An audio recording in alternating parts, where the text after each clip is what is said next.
很多长辈都有这样的经验，坐一会儿就觉得腰酸，站久了腰就紧绷，晚上翻身时更是困难。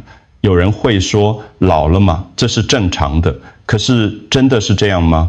事实上，腰痛早已是台湾长者最常见的困扰之一。根据国健署的资料，超过60%的长辈都有长期腰痛的经验。随着2025年高龄人口突破20%，这个问题只会越来越普遍。当疼痛成为生活的日常，不只是身体的不便，更可能一点一滴夺走活动力，甚至影响心情与睡眠。今天我是林医师，从事骨科专科40多年，我想陪您一起聊聊腰椎退化与慢性腰痛。这段分享也许能帮助您或家人找到一些照顾自己的方法。别忘了订阅频道并开启小铃铛，这样您就能随时收到最新的健康建议。我也想知道您是否正在收看。如果您觉得这一段内容对您有帮助，请在留言区输入数字1，若觉得没有帮助，请输入0。那么为什么腰椎退化会悄悄发生，却总是拖到严重才被发现呢？或许你也在想，为什么随着年纪增加，腰痛会变得这么常见？原因之一就是腰椎的自然退化。年轻时，椎间盘里面像海绵一样含有水分，能吸收压力，保持弹性。可是，一旦年纪渐长，水分慢慢流失，椎间盘变薄，关节面开始磨损，周边韧带也失去原本的支撑力，于是腰椎就好像一动就房子，地基开始下陷，墙面出现裂缝，让人一动就觉得酸痛。我记得一位70多岁的患者告诉我，他以前最喜欢跟朋友一起下棋，但这几年只要坐超过20分，中腰就痛得不得不站起来走动，这让他觉得很挫折。因为连小小的休闲都成了一种折磨。这样的故事其实并不少见，也提醒我们，腰椎退化往往不是突然而来，而是日积月累、逐渐恶化的过程。这些看似细微的改变，为什么会让日常生活受到这么大的影响呢？很多人以为腰痛只是累了，休息一晚就会好，但事实却常常不是这样。腰椎退化的早期症状，往往在日常生活里悄悄出现。有人早晨起床觉得腰硬得很，难弯；有人站在厨房里煮菜，不过20分钟就觉得腰酸；还有人走一小段路，腰部就开始僵硬。这些表现往往被忽略，但他们其实已经在告诉我们，脊椎正在发出求救讯号。您是不是也有过这样的经验？早上刚起床时，想要弯腰拿拖鞋，却特别吃力。如果有，也许可以在留言里分享，让更多人知道，这并不是孤单的问题。很多长辈觉得只要忍一下就好，但腰椎退化不会因为忍耐而消失，它只会一步一步地夺走灵活度。当这些看似轻微的症状被一再忽略，最后会带来什么样的后果呢？当我们选择忍耐，问题其实在背后慢慢恶化。长期腰痛不仅让人活动力下降，连带影响日常生活。有人因为腰痛而不敢久坐，出门参加活动的次数越来越少，结果逐渐失去社交圈。有人晚上翻身困难，睡眠品质下降，久而久之，甚至出现情绪低落与焦虑。根据健保统计，与脊椎退化相关的治疗与手术费用，在过去10年持续上升，代表问题越来越普遍。更重要的是，当腰痛影响到行走能力，长者的跌倒风险大幅提高，而跌倒后的骨折，往往是导致失能或卧床的关键。这些后果听起来沉重，但却真实存在于许多家庭。难道我们只能接受这样的命运吗？其实很多时候，问题来自于生活中的小习惯。其实许多长者的腰痛，并不是一夕之间突然出现，而是生活习惯一点一滴累积的结果。最常见的就是长时间保持同一个姿势。有人喜欢坐在硬板凳上看电视，一坐就是2-3个小时。有人常常弯着腰在阳台整理花草，起身时才发现腰已经酸到不行。这些小动作看似无害，但日积月累，对脊椎就是一种慢性的压力。还有一个常见的状况，就是搬重物时用力方式不对。许多长者习惯直接弯腰提东西，结果力量全部压在下背部，长久下来，不仅让椎间盘加速退化，也容易造成急性的闪腰。相反地，如果能改变成蹲下，再用腿部力量起身的方式，就能分散压力，保护腰椎。有些人则是因为缺乏运动，导致腰部与腹部的肌肉逐渐松弛。当核心肌群失去支撑力，脊椎就像没有梁柱的房子，随时可能出现问题。这些坏习惯看似微不足道，却是让腰椎退化提早报到的隐形杀手。那么，如果坏习惯会让腰痛恶化，有没有什么简单的方法，可以在日常生活里为脊椎加上一层保护呢？有时候，最好的药物并不是昂贵的治疗，而是持之以恒的运动。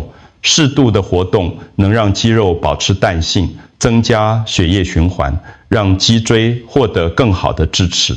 对长者来说，最合适的运动并不是高强度的重量训练，而是温和却持续的活动。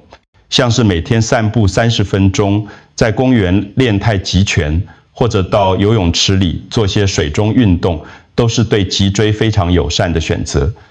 根据国健署的建议，65岁以上的长者每周至少要有150分钟的中等强度运动。这个时间看似不多，但许多人因为害怕运动会加重腰痛而不敢开始。事实上，只要选对方式，运动反而是减少疼痛的好帮手。当肌肉有力，关节灵活，疼痛的发作次数就会明显减少。不知道您平常最喜欢的运动是什么呢？是散步、游泳，还是打太极？不妨在留言区分享您的习惯，或许能让更多人得到灵感。因为健康的力量往往来自于大家互相鼓励与提醒。当我们开始把运动放进生活里，就等于替腰椎加上了一道天然的护墙。可是，如果疼痛已经严重影响到生活，光靠运动还不够，我们还需要什么样的专业帮助呢？当疼痛影响到生活时，单靠运动或休息往往已经不够了。这时候，寻求专业的协助就显得格外重要。物理治疗是一种非常常见的方式，透过牵引、热敷、电疗或专门的伸展动作，可以帮助肌肉放松，改善血液循环，让疼痛缓解下来。许多长者在接受一段时间的物理治疗后，都会觉得腰比较轻松，日常动作也不再那么吃力。当然，药物治疗有时候也是必要的，医师可能会开立一些止痛药或消炎药，帮助控制急性期的不适。不过，这些药物大多只是一个过渡，真正长远的目标，还是要透过运动与生活调整，建立起稳定的支撑。至于手术，则只适用于极少数严重的病例，例如脊椎狭窄、压迫神经，导致走路距离越来越短，甚至小便困难。对大部分长者来说，及早发现、及早治疗，往往能避免走到这一步。这些医疗与复健方式，就像给腰椎找到一个临时的支架，让它能够恢复稳定。但支架之外，还需要有营养的基础，否则建筑物仍然会逐渐老化。那么，在日常饮食中，哪些食物能为脊椎补充所需的营养呢？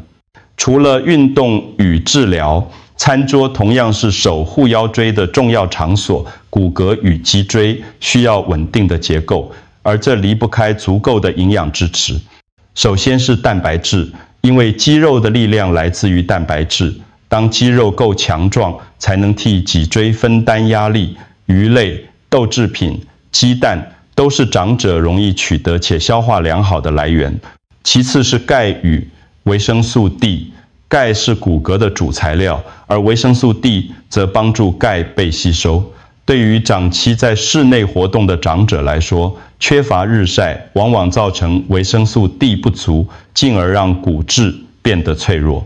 这也是为什么常建议长辈每天晒太阳15分钟，并在饮食里加入牛奶、豆浆或小鱼钳等食物。此外，像是富含 Omega-3 的深海鱼也能减少慢性发炎，对脊椎健康有帮助。甚至连日常零嘴中的南瓜子也含有美与良好的脂肪酸，能在无形中增加营养的多样性。许多家庭发现，只要在餐桌上多一道简单的清蒸鱼或一碗豆浆，长者的饮食就能更均衡，吃对食物常常比一堆昂贵的保健品来得更实在。可是若是腰痛导致走路不稳，光有营养还不够，我们还要小心另一个潜藏的威胁——跌倒。腰痛往往只是开端，真正让人担心的是跌倒带来的后果。当腰椎退化导致行走不稳，长者很容易在家中或街上跌倒。一次看似普通的跌倒，对年轻人可能只是一点擦伤，却足以让长辈骨折，特别是髋关节。根据卫福部的资料，髋部骨折是台湾高龄者导致失能与卧床的主要原因之一。复原过程常常漫长，甚至影响余生的生活品质。很多长者跟我说，他们害怕出门，不是因为懒惰，而是因为怕跌倒。这种恐惧让人不敢活动，结果肌肉越来越弱，跌倒风险反而更高。这就像一个恶性循环，腰椎退化不仅夺走了灵活度，还夺走了自信与自由。但我们并不是没有办法，家里的环境若能调整，例如浴室加装、扶手、地面保持前造，或者选择防滑的鞋子，都能降低跌倒风险。饮食与运动能提供内在的支持，而这些生活细节则是给身体额外的一层保护。可是，即便环境再安全，长者如果感到孤单无助，心理的负担依旧沉重。这时候，家人的陪伴就成了最重要的支柱。面对慢性腰痛，药物和治疗固然重要，但真正能让长者坚持下去的，往往是家人的支持。很多时候，一句简单的关心，就能让人多一份动力去做运动或去回诊。我记得有一位70多岁的妈妈，她原本很抗拒物理治疗，总觉得反正老了没什么好治的。后来女儿坚持每次都陪她去复健中心，甚至在家里陪她做简单的伸展。几个月下来，不仅她的腰痛明显改善，心情也开朗了许多。对于长者来说，最大的恐惧不是疼痛，而是孤单。如果有人愿意陪伴，不管是一起散步，还是提醒要注意坐姿，都能带来很大的安慰。当长者感受到被在乎，他们更有勇气去面对慢性的疼痛。这不只是医疗的问题，更是家庭与社会的课题。因为一个人腰痛，常常影响到整个家庭的生活节奏。若家人能从陪伴做起，长者就不会觉得自己只是一个病人，而是仍然能参与生活的一份子。可是，除了家庭的力量，社会与医疗体系又能提供什么样的帮助呢？其实，台湾的医疗体系早就注意到这个问题。随着人口快速老化，国健署与地方政府推动多项预防跌倒计划，鼓励长者参加社区运动课程，学习如何增强肌力与平衡。健保也提供物理治疗与慢性病照护的补助，让长者在治疗过程中减轻负担。这些政策就像在社会层面上加了一道安全网，接住那些因为腰痛或退化而生活受限的人。但再好的制度，如果长者不愿意去检查，不愿意运动，效果就会打折扣。同样地，若家人不愿意伸出援手，再多的资源也可能被浪费。健康的守护必须是个人、家庭与社会3方面的合力。个人要有意识，愿意去改变习惯；家庭要有耐心，愿意陪伴与提醒；社会要有制度，提供资源与支持。当3方互相连结时，健康才会真正落实。那么回过头来看，腰痛究竟告诉了我们什么？我们又能从中学到哪些照顾自己的方式呢？回头看，我们会发现腰痛病不是单纯的老化，它提醒我们脊椎在岁月里一点一滴地承受压力，需要我们用心照顾。从最初的酸痛到生活的限制，再到跌倒与骨折的风险，每一步都在告诉我们，忽视只会换来更大的代价。可是只要及早发现，改掉坏习惯，加入适度的运动，再搭配营养与家人的支持，许多长者依然能保有自由与自信。健康不是一个人的责任，而是整个家庭的幸福。从今天开始，请为自己的腰椎做一点改变，不管是多走几步，还是多吃一口健康的餐食，这些小动作都能在未来带来巨大的差别。